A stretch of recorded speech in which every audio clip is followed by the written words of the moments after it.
So you said you worked with Dr. Ahmad with the Yanks? Yeah, so I've actually been working with him in the office at Columbia since 2015 Ah, and taking care of players from Little League to the major leagues, which is pretty darn cool if you ask me. no, absolutely. And that's why, I mean, we got connected because, and I'm happy it's happening, but social media does the interest, they send things by your interest. So I wasn't Mhm. following you, but your page came across, and we talked about we're going to dive into it, but like the psychological study that you did that I thought was pretty cool. But I saw your bio, right? So you've been in baseball for a long time. You played baseball yourself?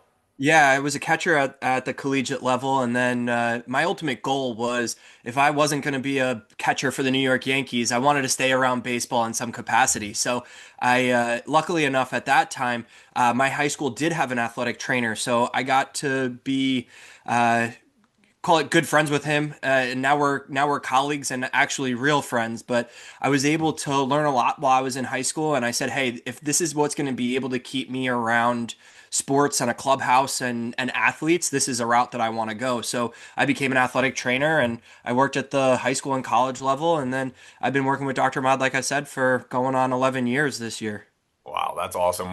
Where did you play college ball? Because I saw you're involved with Columbia and stuff like that. Is that where you played? No, I didn't play at Columbia. I played at a school called Dominican College. Now it's called Dominican University. Oh yeah. It's a D2 school here in New York. Yep, very familiar. Again, we were talking before we flipped on the camera. I'm from Jersey. You're from New York.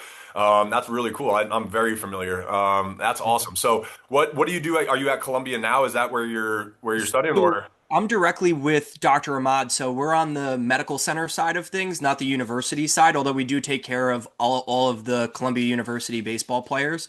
So when they hurt their shoulder elbow and they need a baseball doctor, that's we get to take care of those guys. That's a pretty good gig for them that they get the Yankees team doctor, yeah, and yourself. No, Wow, that's a no good gig. doubt. Yeah. Yeah, very cool. Yeah, so you said you were a catcher, so you've always dealt with pitchers. You've obviously been involved in that world and then in the ATC world, right? In the sports medicine world, I'm sure you see a ton of pitchers.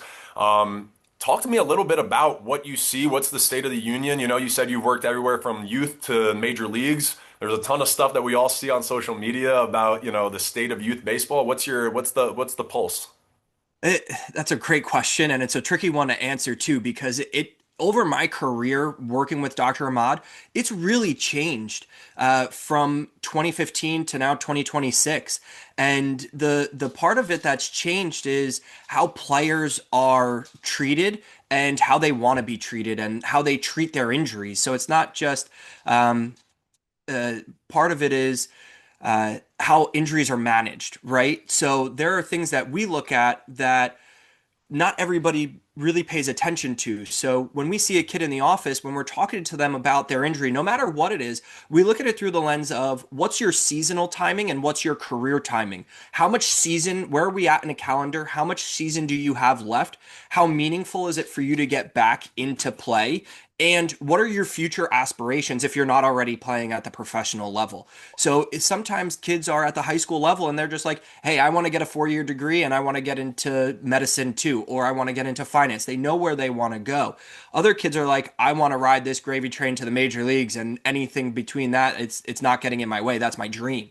And I'm sure similar like you, there's guys that they have this bug where they're like, hey, it's baseball or bust. Yep. And on the other end of it too is we have to remember that they're still kids.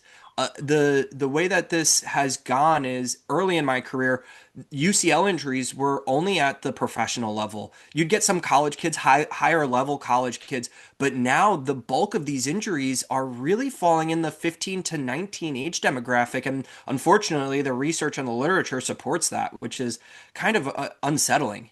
No, it is definitely unsettling. And like you said, when I was growing up, I don't remember any kids having Tommy John, right? Like you would maybe have some elbow pain. You go see the orthopedist. He writes you a script to go to PT, right? And that was kind of the extent of it back then. So I love that you guys are taking more of like a micro and macro approach. Like, okay, where are you right now seasonally? What do we need you to get ready for? What's the urgency here? But what's the macro approach too, right? What's the long-term plan and stuff? That's really enlightening.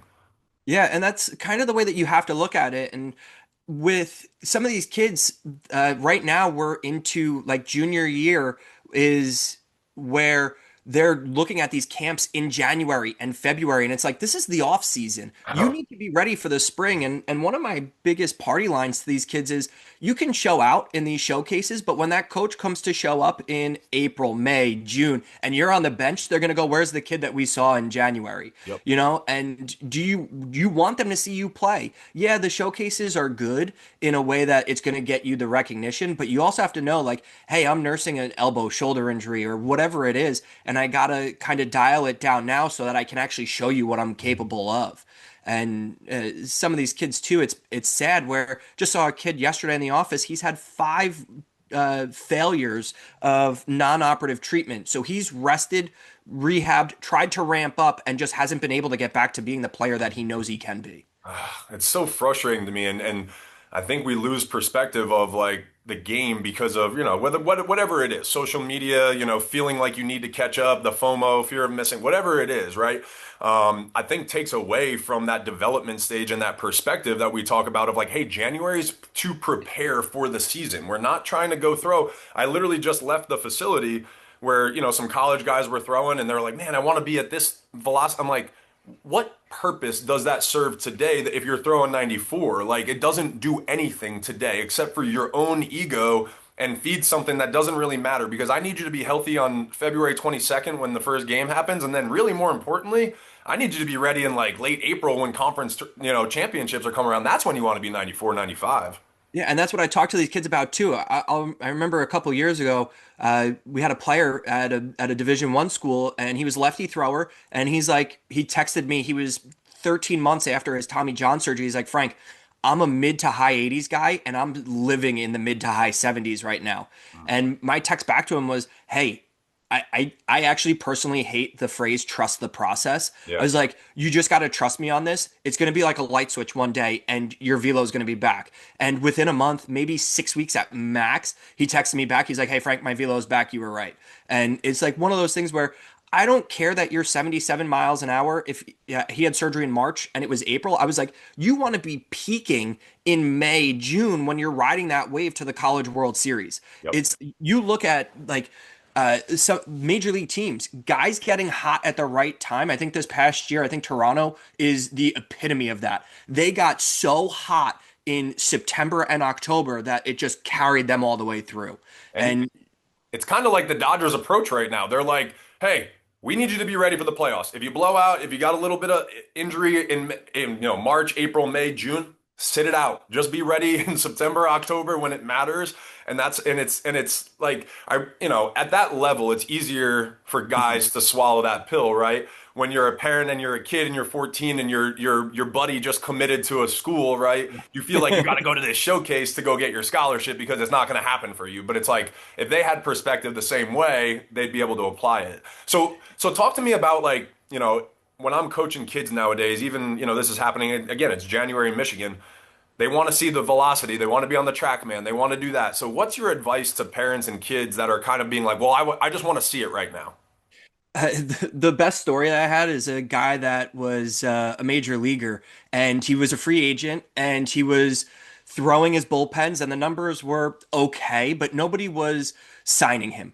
So one day he got off a TrackMan, and he just for the hell of it, he spiked a ball, and the numbers start going up. So he threw an entire bullpen of 15-foot pitches off the mound on a TrackMan and getting spin rates up. So all of his numbers were elevated, and he winds up getting signed.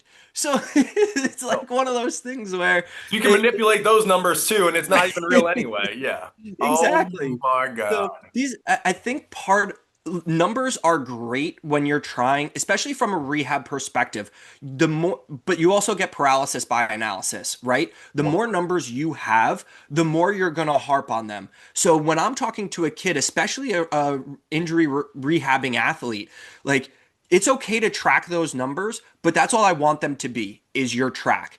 Love that. They're data points on a calendar, on a map, on whatever you're putting it on. That's all I want you to view it as, because right now it does not matter.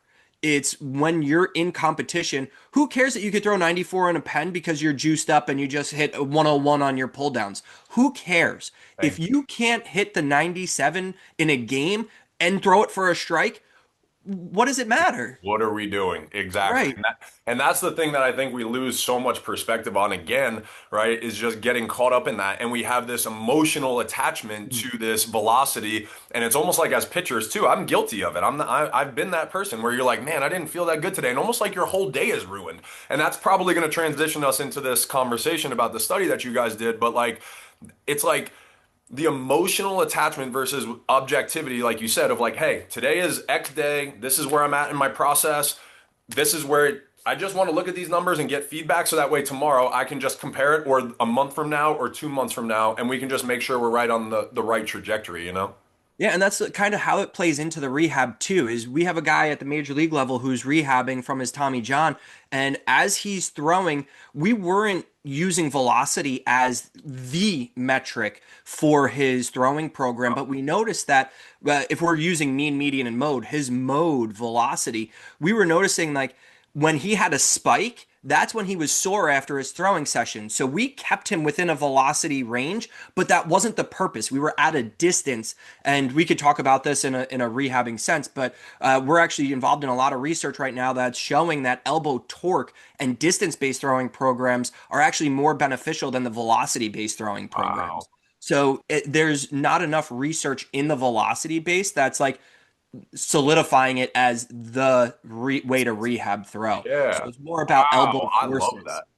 Yeah. Wow. All right. I'm gonna have to dive in on some of that research because that's really interesting. Because again, mine's always been anecdotally, right? Like I loved long toss. Like when Mhm. I was in my process, long toss almost fixed me. Like that's where I was like, all right, if I get a couple of weeks and I know I can do this, this, and this, my arm just feels like it's more in rhythm. The release point, right? The slot, the height, everything just feels better. So that's interesting. I'd love to dive into that. Yeah. And that actually segues us perfectly into the psychological aspect of it too, because when I talk to players, we had a kid who he was a minor leaguer, went to a high level Power Five Division One conference, used weighted balls. Then he got to the professional organization, and at that time they didn't use weighted balls, so he stopped. He got the yips. Wow. So yeah, we put him back on the weighted ball. Everything got back on track. So when you talk about baseball players, look, I'm 37 years old. I still think of myself as the 18 to 22-year-old baseball player that I used to be.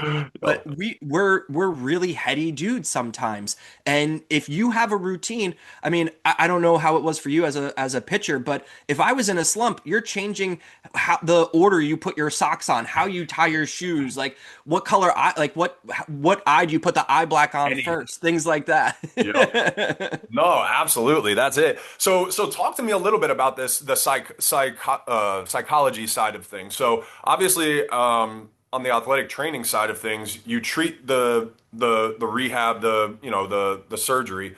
But what are you guys seeing? Tell me about the study. What, I obviously read your caption, but for our listeners, kind of like tell me what kind of sparked that and made you kind of take that step to want to do that. So this is one of the coolest things that I've been able to do in my career alongside Dr. Ahmad is not only just I'm not on the sidelines anymore with the athletes just because I'm in the office, but I get to see kids from their time of injury all the way through their time back on the field.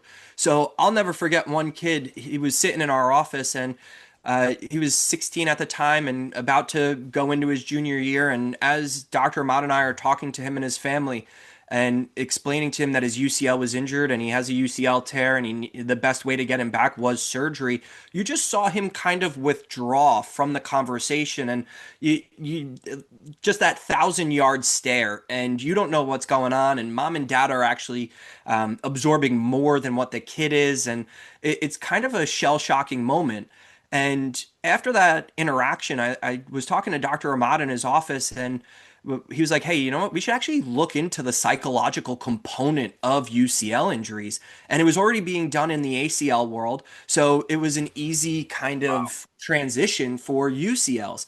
So over the time, we started this actually pre-COVID. Unfortunately, COVID or thankfully, COVID put a damper on it. Guys weren't injuring their UCLs the way that they Yeah, were, there you go. but in talking to these kids, they're actually exhibiting signs. And that research study, we can't actually call it PTSD. We have to call it PTSD symptoms because over time you have to prove chronicity to prove that a patient has PTSD. We're actually trying to get our follow-up study to that published, and that we're actually showing that at 4 months post-op, kids still have PTSD. So now we can officially say kids clinically have signs of PTSD and that they do have post-traumatic stress disorder, which is really unfortunate.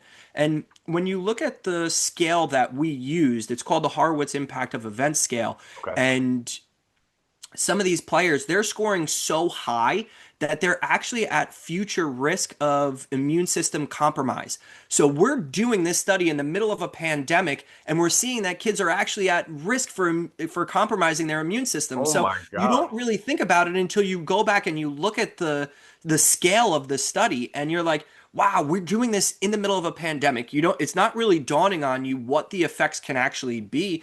But these kids, what they're exhibiting is real. And from a spectator standpoint, you're like, oh, he just injured his UCL. He'll have surgery and he'll get it fixed and no problem. The literature, actually, it's not even publishable data, but there's research and publicly available data that the published data says 20%, 26% of professional baseball players have had Tommy John surgery. The reality now, based off what we know publicly, is it's closer to 40%. I was gonna say, And I was so thinking those 50. Yeah. numbers are going through the roof. And like I said earlier, unfortunately, that age demographic is getting younger too. So we're not getting the 25 to 30-year-old professional pitcher. It's the 15 to 19-year-old high school college pitcher. You know what the scary part for me on that is, Frank? At 15 to 19, you know this, right? Your brains are not fully developed, so that you don't might not have the emotional skill set and the things to be able to handle that as like the 25 to 30 year olds are. Wow. Yeah, it's tough too because thankfully we're at a position now in our practice where we do get a lot of second opinions that they already know their diagnosis and I'm going to find an elbow surgeon that does this operation routinely.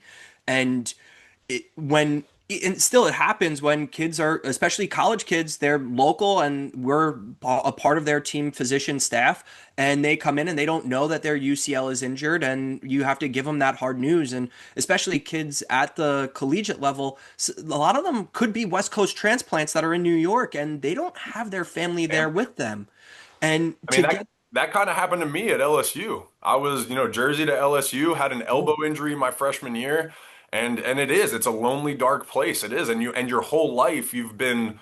And I was going to talk to you about this too. I wonder if you guys have ever thought about this protocol, or if this was something you guys have thought about on the psychological side. What what type of effects the body has or receives or gets from the fear of having Tommy John or fear of hurting your arm too. Have you guys looked into that at all? That's a tough one because Yeah. we're you'd have to get them before they get injured as to where unfortunately by the time they get to us they're already hurt and they've Yeah. already kind of gone through the DABDA process, right? The denial, the anger, then they want to try to figure out how they can get this season out and things like that. And Yeah. for some Wow. guys they're able to do it. I had a teammate in college, he was a senior my freshman year. He wound up having elbow pain. They diagnosed him with a partial thickness UCL tear. It was his last year of eligibility. He actually wound up turning around and saying he became a submarine pitcher and he played out that final year of eligibility and that was it. And he's like, it was like this time. So not to date your podcast, but it was like January, February of his senior year. And it's like, if I have surgery, my career is over. So how do I reinvent myself to be serviceable for my senior year? And that's what he did. I love that. I mean, and ironic, I'm going to tell you a quick story. So at LSU, my fall, I went down there towards the end of the fall, had a little bit of elbow stuff.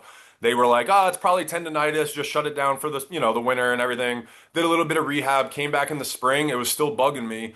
Go get an MRI. They tell me that there was just inflammation, not too much structural damage. We're gonna, do rest and rehab. So that whole season, my freshman year, I'm having the worst pain, blah blah. I don't say, and eventually they're like, all right, we got to decide to have. I'm like, surgery? Like you guys told me it was healthy. I don't understand that. I was like, I'm not gonna have surgery now. Like, I missed my whole freshman year. I'm gonna go to the Cape. So I went. I'm just doing active release. Trying to get through this thing. Took 6 weeks off after the Cape Cod League. Come back my sophomore year. Never had pain in my elbow again, and I was throwing 5 miles an hour harder. that was my year that I exploded and had a great year. The next year was my draft year, and I did my, I was getting ready to go with my team interviews, and my agent calls me and goes, "Did you have surgery your freshman year?" And I said, "No."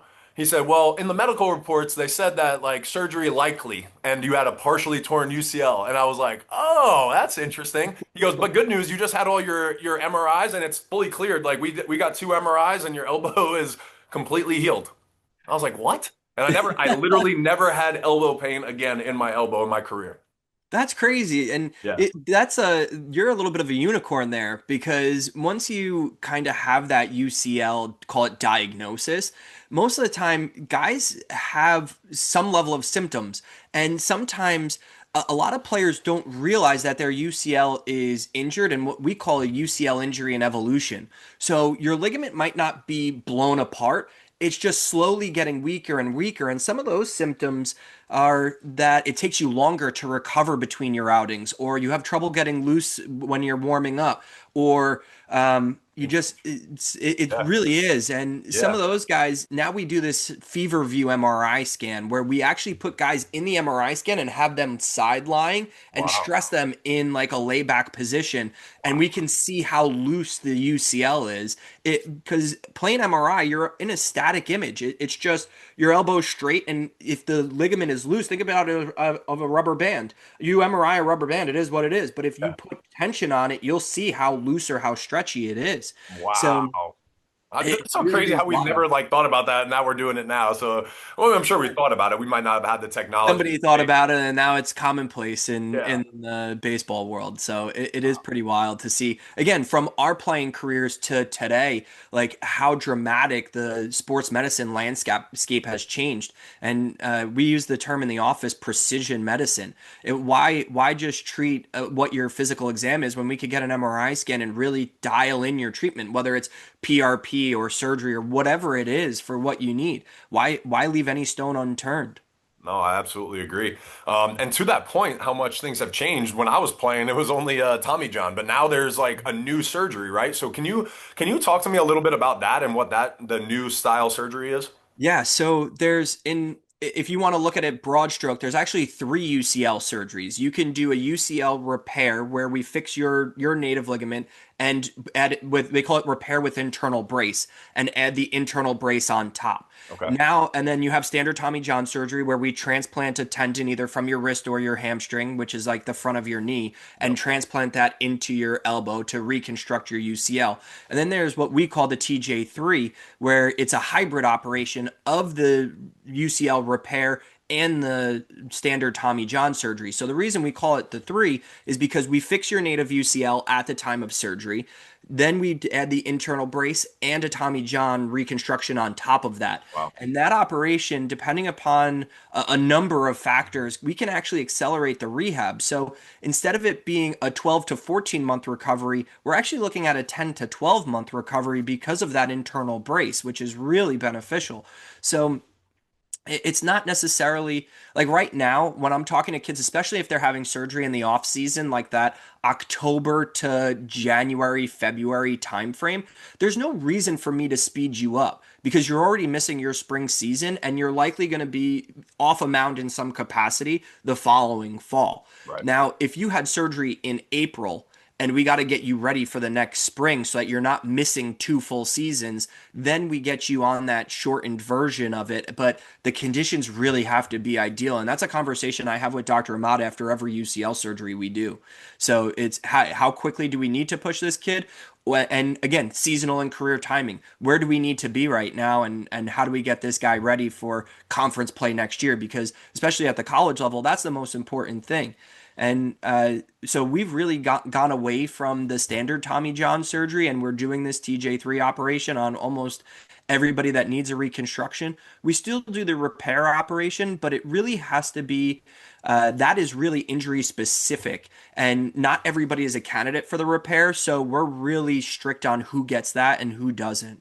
Wow. I mean, again, I really commend you guys on your approach in the seasonal and career-wise approach. Like I've never really heard the words. I mean, but I've always thought that makes so much sense. So I appreciate that you guys do that and you're taking that approach. I want to make sure that we get that out there and tell people about that because I think again, that perspective, and the panic and the fear that people fear of like, oh, we got to go do this, and then being able to explain, hey, there's a couple different options of surgery that we can do based on your timetable, and this is why or why not we're going to do that is pretty cool. But when I was playing, I wasn't as familiar with the brace Tommy John.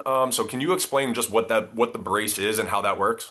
Yeah, there's only a handful of guys that have had it at the professional level. Okay. And the reason for the operation in general is because you need a shortened timeline. That recovery is about 8 to 9 months before you're back in a game. So that is really career dependent.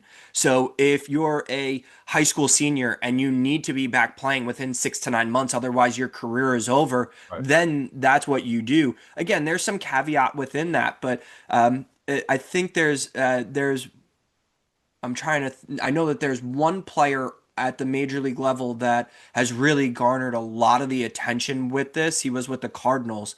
Okay. Um, but I don't believe it was the true repair the way that we're thinking of it. Okay. But this operation, it really does accelerate the recovery. And like I said, we're very strict and stringent with who gets that operation. So there are unfortunately some doctors out there that want to perform an operation because it sounds good. Hey, we could do this and get you back quicker. But I have seen a lot of call them non-specific baseball doctors, but they have elbow training. They'll do this operation in an inappropriate setting and unfortunately, then those kids wind up in our office and they need a revision Tommy John surgery because their UCL repair wasn't done either appropriately or it was done wrong. Ugh. So that's a hard situation. You really I think my biggest thing whenever I talk to people within the baseball world is, hey, I want to have Tommy John surgery.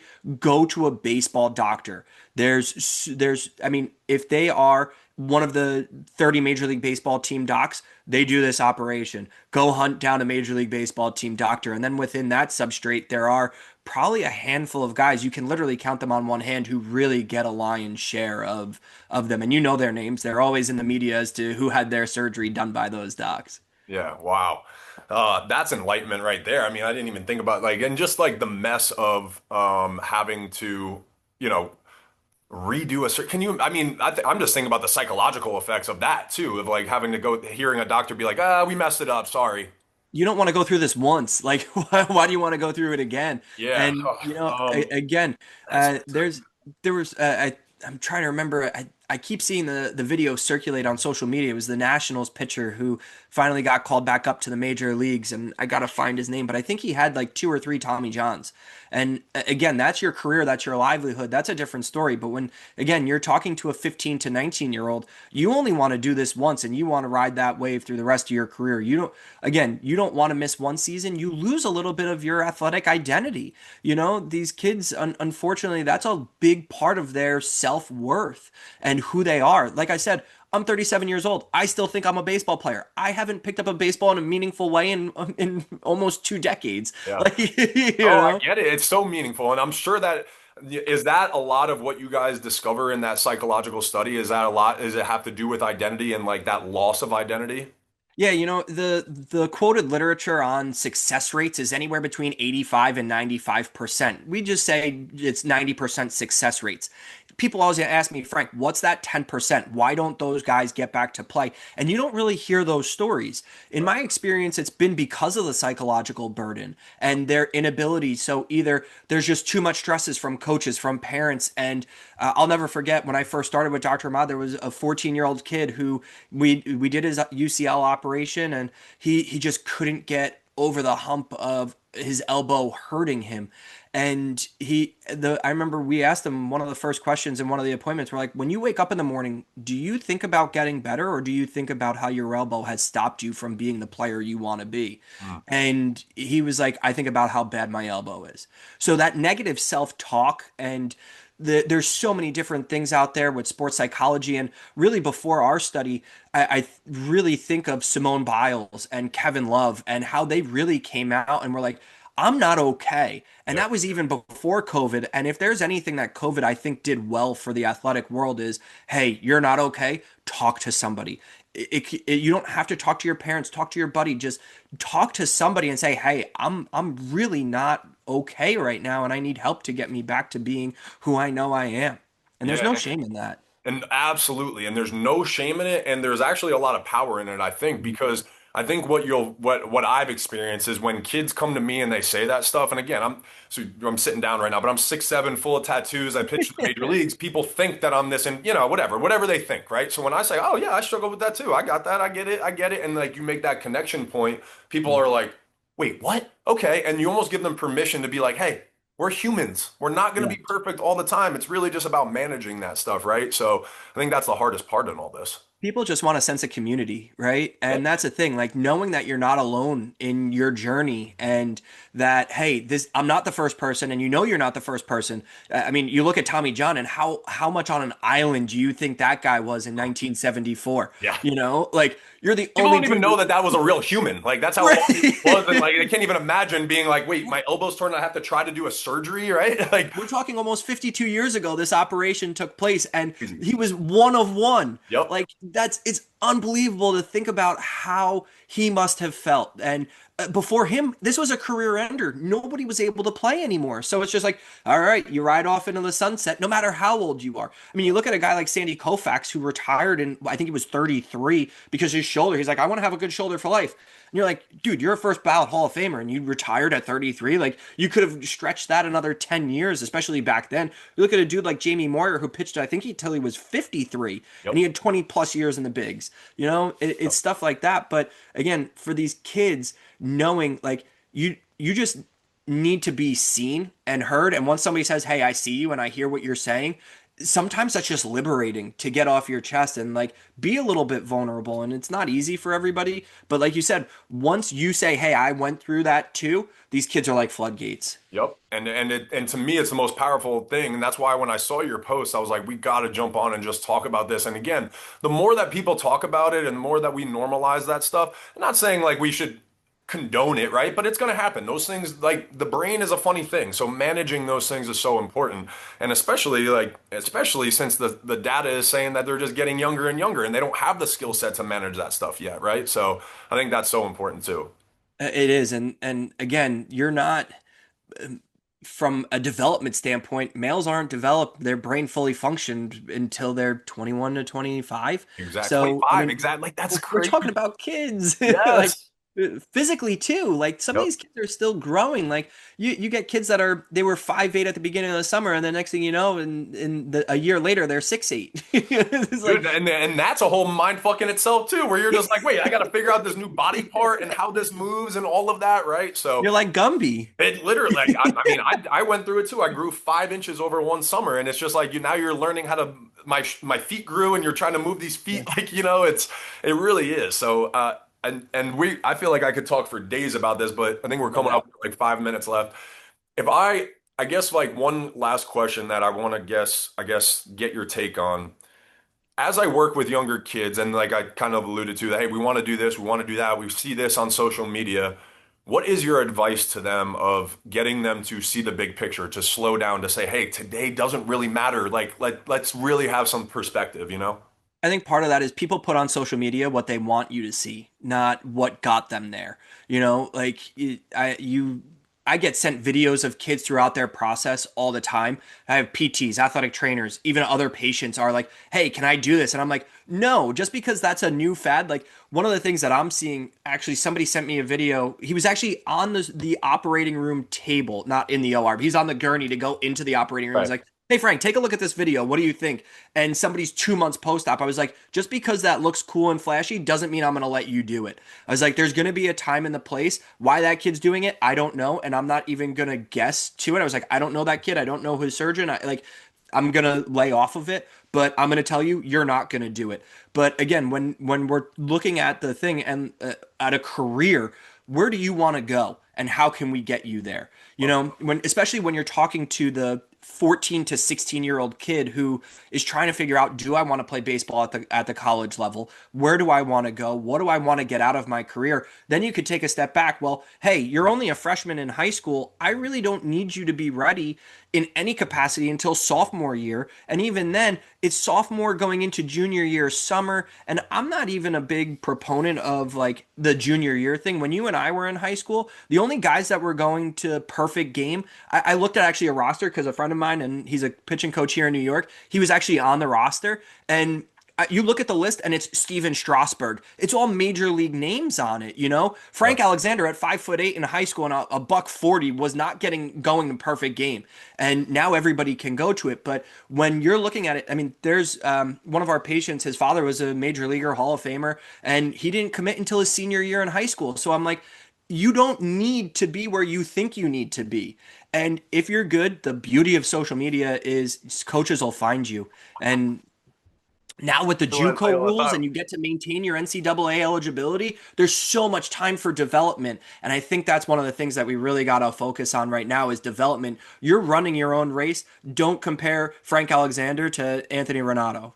No, I think you hit it on the head. And I think with everybody having social media, you're always seeing people's best or what they want you to see, right? And you said it perfectly. I think the way that if more of us absorb social media in that sense, hey, I don't know what his plan is. I don't know what that doctor is. Maybe they're on schedule, maybe they're not. Maybe he just posted a funny video. Maybe it's AI. How about Yeah, that? yeah. So like I love that. You're like, hey, this is our plan. This is what we're gonna do. I know you and your body, and this is how we're gonna do it. And that's it. So I think that's really valuable. And again, this conversation, I feel like I would like to have another conversation Oh, no doubt. because like the whole state of the youth culture and stuff is I don't want to say needs help, but like just could use some perspective and just hear different things. So Frank, I appreciate this. We're running out of time here, so I'm gonna let you go, but we got to catch up again. This was awesome. I'm so happy to meet you and make this connection. Thank you for making some time, man. No doubt. And thank you so much for having me. I really appreciate it. I'm looking forward to more conversations.